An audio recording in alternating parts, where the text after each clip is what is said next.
तो जो हमारा टॉपिक है उस टॉपिक का नाम है law of conservation of angular momentum.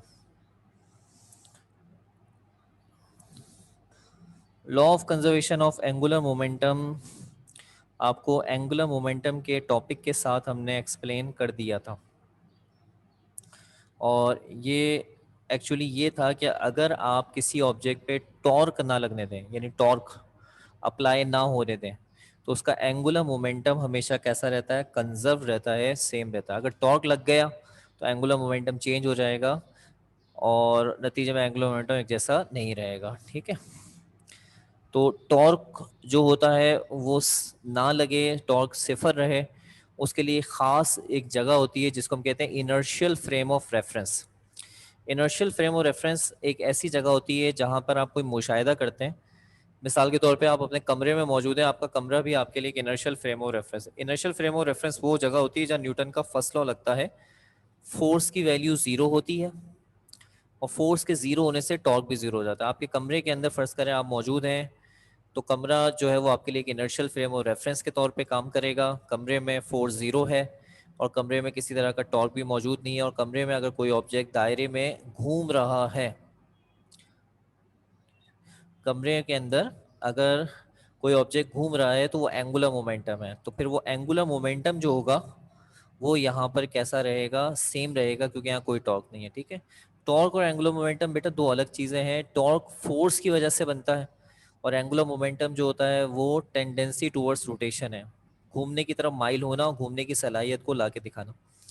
मिसाल के तौर पे फ़र्ज़ कर लें आपने एक पहिया लिया, पहिए के दोनों सिरों को हाथ में किस तरह सपोर्ट किया और उस पर ज़ोर से हाथ मारा, फोर्स लगाई, उसने घूमना शुरू करा। तो ये जो फोर्स लगाई और घूमा, तो ये टॉर्क है। लेकिन अब वो मुसलसल घूमे जा रहा है, घूमे जा रहा है, घूमे जा रहा है, दिस इज एंगुलर मोमेंटम।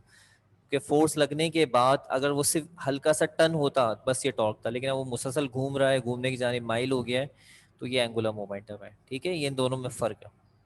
तो law of conservation of angular momentum क्या कहता है? In an inertial frame of reference, in an inertial frame of reference, angular momentum of a rotating particle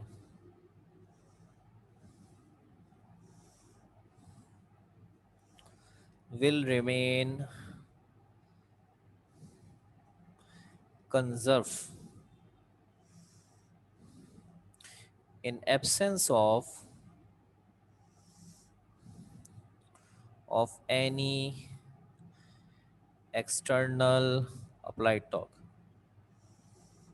इस जुमले का मतलब बहुत सादा है, जो मैंने आपको सिखाया वही है कि बस टॉर्क ना लगे तो एंगुलर मोमेंटम सेम रहेगा। क्या आपको यहाँ तक समझ में आ गया? यहाँ तक यस कर दें जल्दी से, शाबाश। अब मैं आपको यहाँ पे कुछ चीज़ें रफ वर्क के हिसाब से सिखा रहा हूँ। ये law of conservation of angular momentum को वेरीफाई करने के लिए हमें ज़रूरत पड़ती है।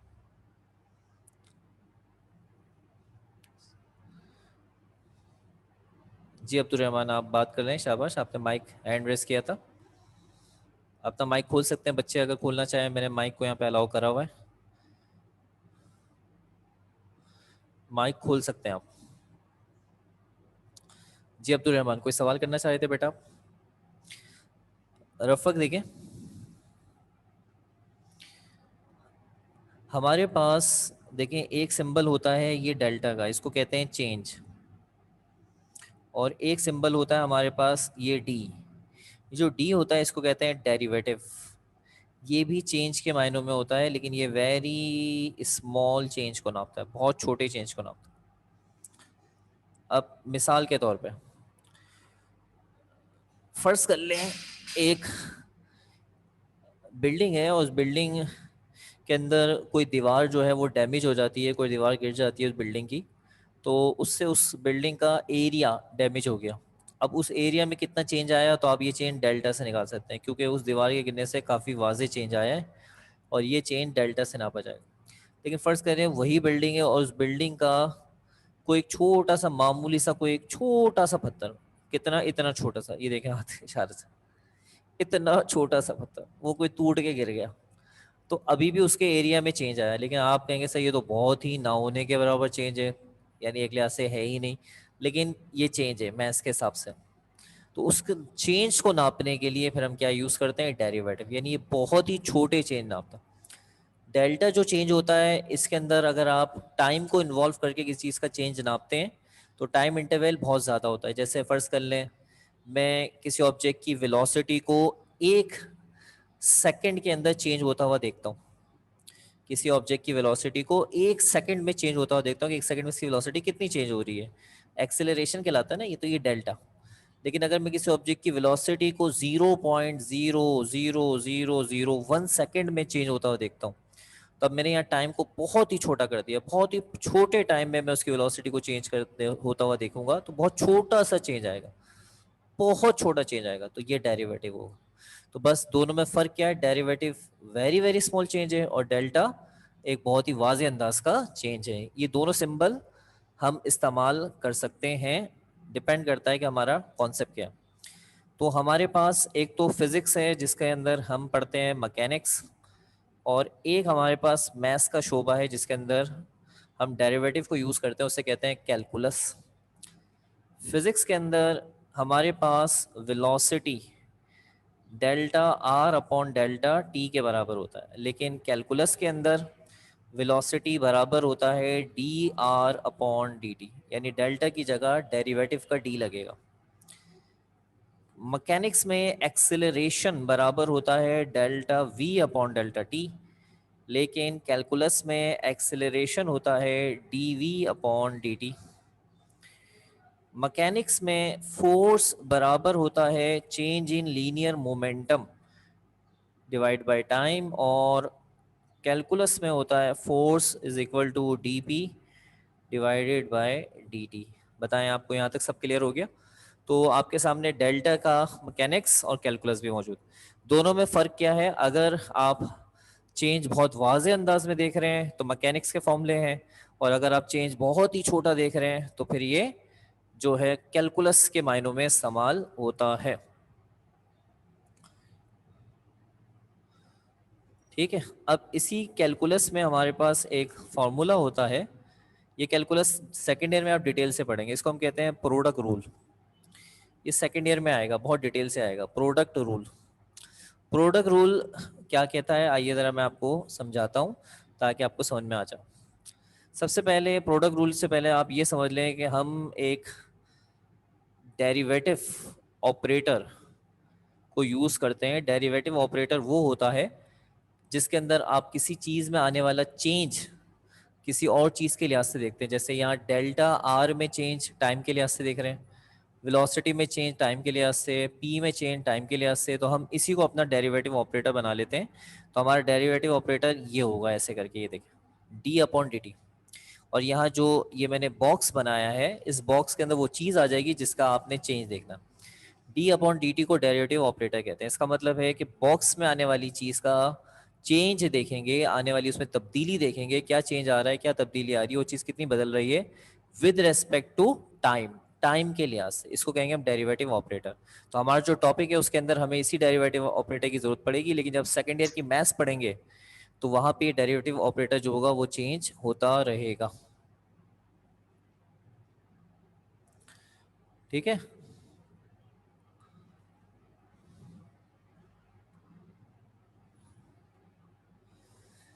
यहाँ तक क्लियर है? अब मैं आपको इसका एक प्रोडक्ट रूल सिखाता हूँ। ये डेरिवेटिव ऑपरेटर तो मैंने सिखाया, इसका प्रोडक्ट रूल देखें, बहुत आसान है। फर्स्ट करें, लिखा हुआ है डी अपॉन डी टी, और यहाँ पे दो वैल्यूज़ आ रही हैं a मल्टीप्लाई बाई बी, ये a भी कुछ भी है, D upon D T A multiply by B.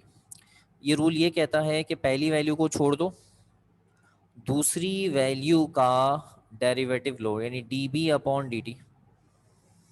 पहली वैल्यू छोड़ दो, दूसरी वैल्यू का डेरिवेटिव लो, प्लस फॉर्मूले का, प्लस फॉर्मूले का।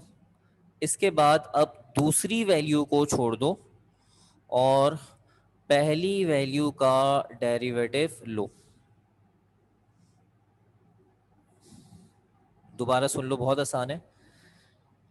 डी अपॉन डी टी लिखा हुआ है, ए मल्टीप्लाई बी, ए और बी से कुछ भी हो सकता है। प्रोडक्ट रूल क्या कहता है, अगर दो चीजें मल्टीप्लाई हो रही हैं और आप उसका क्या लेना चाहते हैं, डेरिवेटिव लेना चाहते हैं, तो अगर आप उसका डेरिवेटिव लेना चाहते हैं तो क्या रूल है, पहली वैल्यू छोड़ो दूसरी का डेरिवेटिव लो, दूसरी वैल्यू छोड़ो पहली वैल्यू का डेरिवेटिव लो, इसको कहते हैं हम लोग प्रोडक्ट रूल। बताओ समझ में आ गया यहाँ तक?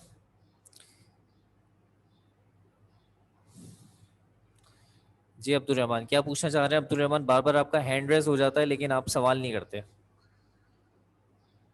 अब्दुल रहमान,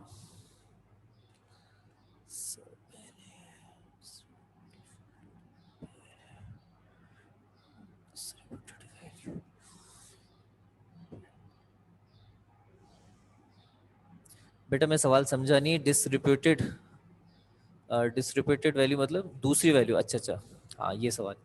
अब इसका जवाब बेटा बहुत आसान है। असल में इसमें कोई ऐसा वो नहीं है। आप देखें ये दो चीज़ें आपस में मल्टीप्लाई हो रही हैं और रूल जो है प्लस से बन रहा है। जहाँ प्लस का साइन आ जाता है वहाँ पे इससे कोई फर्क नहीं पड़ता। आप चाहे तो इसको चेंज कर लें, यानी आप चाहे तो ए का डेरिवेटिव पहले ले लें, बी को छोड़ दें। यानी एक का डेरिवेटिव लेना है किसी एक का, दूसरे का छोड़ डेरिवेटिव नहीं लेना, उसे छोड़ना है। दूसरी मरतबा फिर जिसको छोड़ा है उसका डेरिवेटिव लेना। आप चाहे तो ए का डेरिवेटिव ले लें, बी को छोड़ दें, फिर इसके बाद ए को छोड़ दें, बी का डेरिवेटिव, क्योंकि दरम्यान में प्लस आ रहा है ना, तो प्लस की वजह से जवाब में थोड़ी कोई फर्क आएगा। 2+3 करें, 3+2 करें, जवाब तो 5 ही आना है, जाहिर सी बात है। बाकी सब बच्चे यस कर दें, उन्हें प्रोडक्ट रूल समझ में आ गया, जल्दी से शाबाश,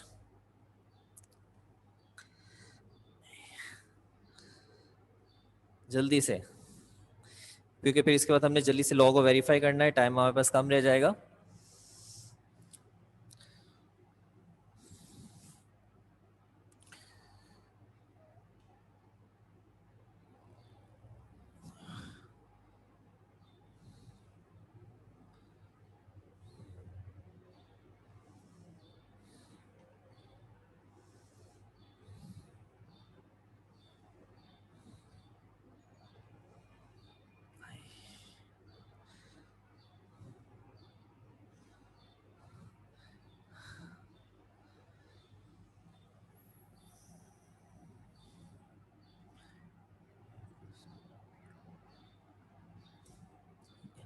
ये जो लिखा हुआ है, ये लिखा हुआ है D A upon D T लिखा हुआ है और मल्टीप्लाई बी लिखा हुआ है, ठीक है।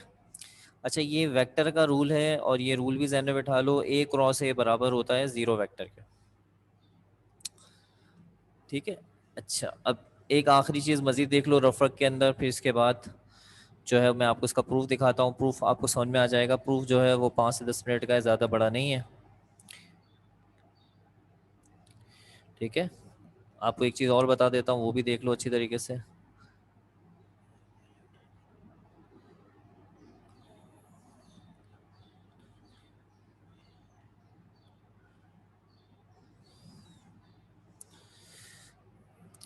जिस तरीके से साइन का साइन इनवर्स होता है, कॉस का कॉस इनवर्स, लॉग का एंटी लॉग, इससे डेरिवेटिव का भी एंटी डेरिवेटिव होता है, एंटी डेरिवेटिव होता है।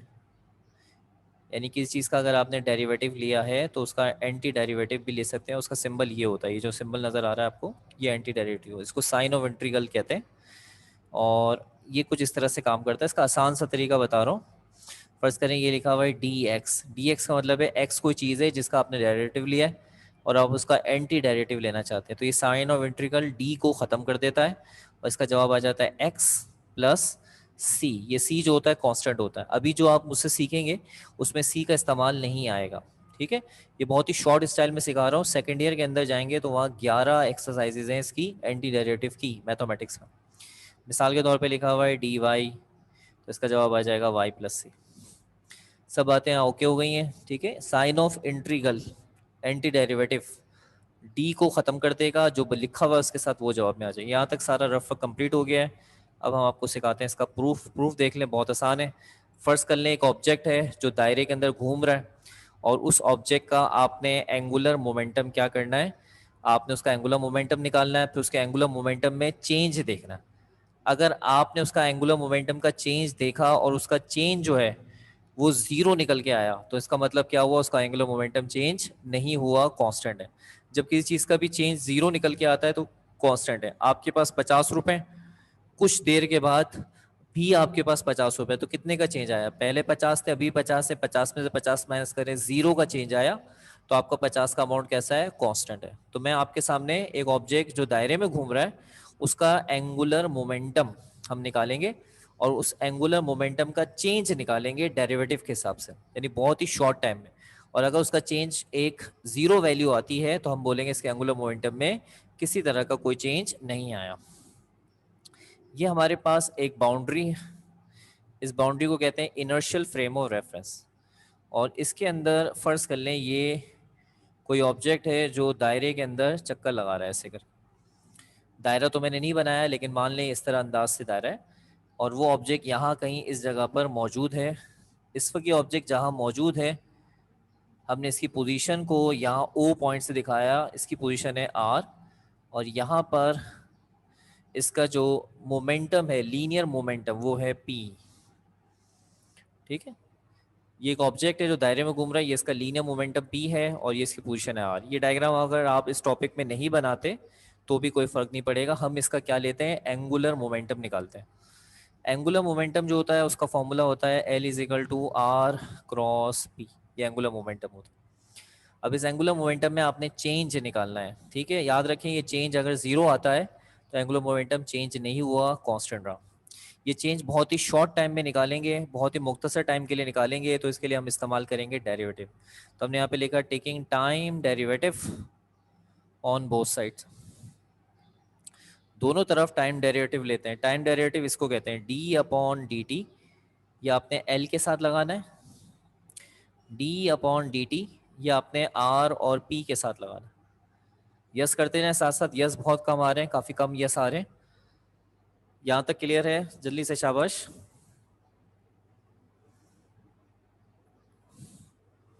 Very good. अब आपने लेफ्ट हैंड साइड पर जो D L upon D T लिखा हुआ है इसको आप इस तरह से लिख सकते हैं, ये एज इट इज चलता रहेगा और यहाँ पे लगेगा प्रोडक्ट रूल। प्रोडक्ट रूल क्या कहता है आप जानते हैं, आर एज इट इज और डेरिवेटिव लेंगे पहले सेकंड वैल्यू का D P upon D T plus, अब इसके बाद पी एज इट इज और डेरिवेटिव लेंगे फर्स्ट वैल्यू का D are upon D T. First value as it is, second का डेरिवेटिव लें D P upon D T plus फॉर्मूले का second value as it is, first value का derivative लें D are upon D T. बताएं product rule समझ में आ गया? शाबाश, जल्दी से यस करते हैं, देर नहीं करनी, जल्दी जल्दी समझना है हमने। D L upon D T as it is. अब ये जो आर आपका है ये as it is, D P upon D T आपके सामने यहाँ इधर लिखा हुआ है, ये देखिए ये लिखा हुआ D P upon D T किसके बराबर है? फोर्स के बराबर है। आपके बराबर में इत्तफाक से यहाँ लिखा हुआ चल रहा है, ये रहा d P upon D t force के बराबर। और यहाँ पर आ गया p as it is, d are upon D t इत्तफाक से यहाँ ऊपर ही लिखा हुआ होगा, ये रहा d are upon D t, ये लिखा d are upon D t velocity के बराबर है। सही है भाई? तो ये हो गया D L upon D t, ये ऐसे ही लिखा हुआ आ रहा है। आर क्रॉस एफ ये टॉर्क होता है।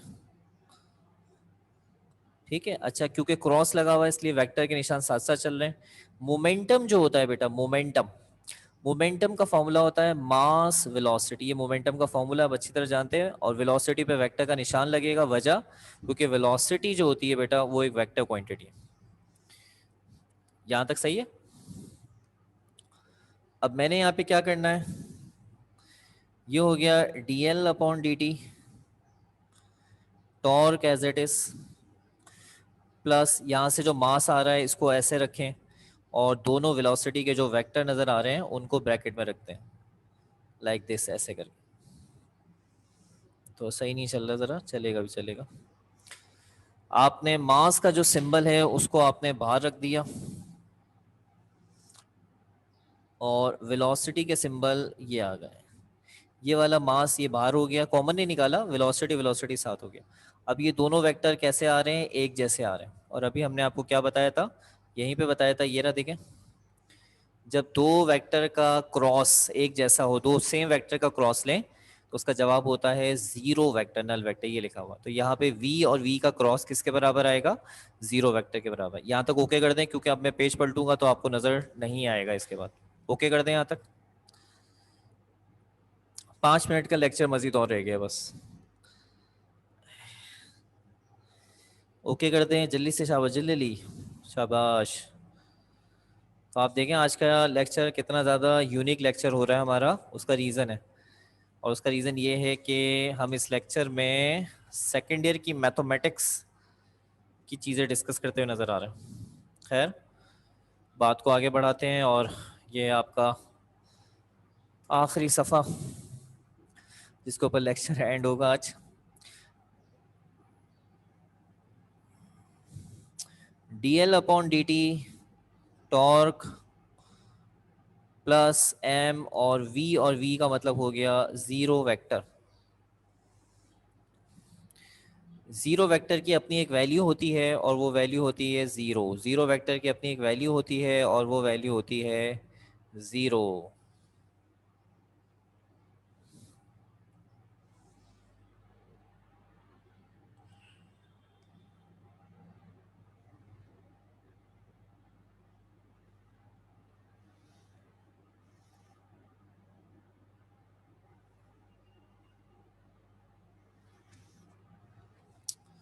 ये हो जाएगा dl upon D T, sorry dl upon D T. बेटा आपने क्या करा, यहाँ से ज़ीरो वेक्टर की वैल्यू रख दी जो ज़ीरो है। जैसे आप ज़ीरो वेक्टर को हटा के ज़ीरो रखेंगे, सब के ऊपर से एरो हट जाएंगे, यानी टॉर्क के ऊपर से भी एरो हट गया, ज़ीरो वेक्टर की जगह ज़ीरो आ गया, नतीजे के अंदर सबके ऊपर से एरो हट चुका है। तो ये हो गया dl अपॉन डी टी।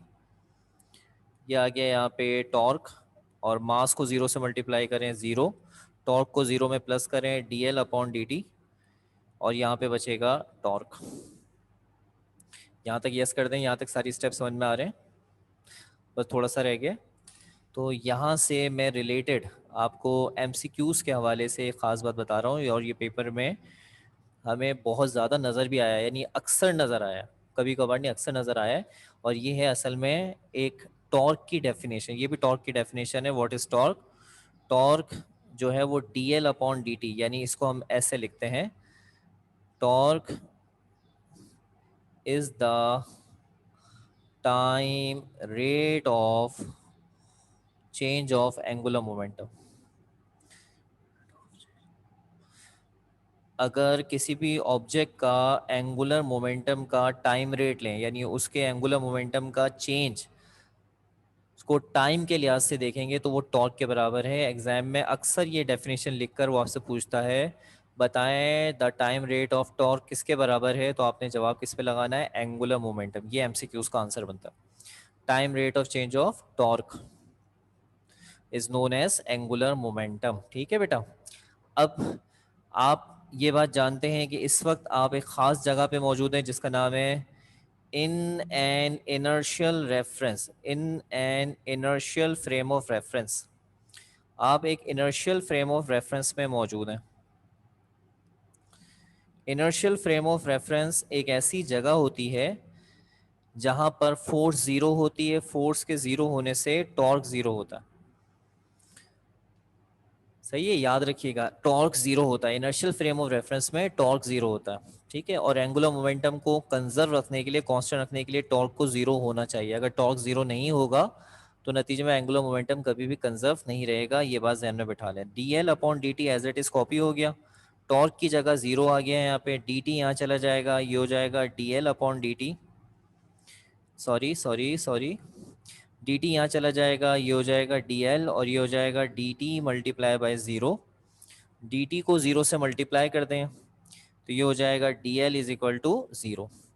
अब आपने ये डेरिवेटिव यहाँ से हटाना है, तो डेरिवेटिव हटाने के लिए आपने एंटी डेरिवेटिव को लाना है, तो आप लेंगे by integrating on both sides.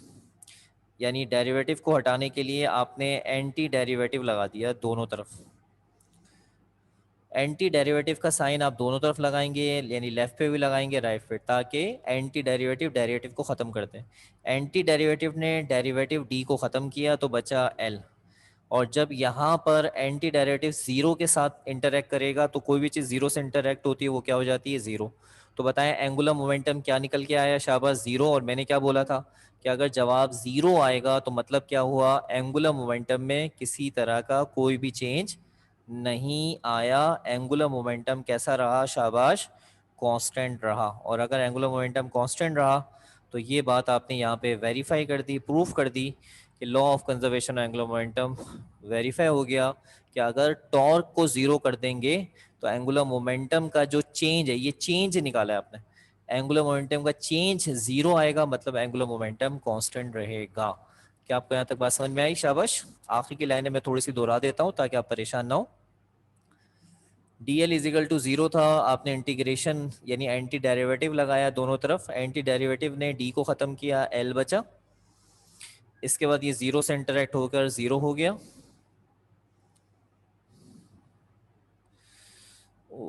आपकी क्लास का टाइम दरअसल ऐसा है कि इसके अंदर नेट जो है वो काफ़ी ख़राब पोजीशन में आ जाता है।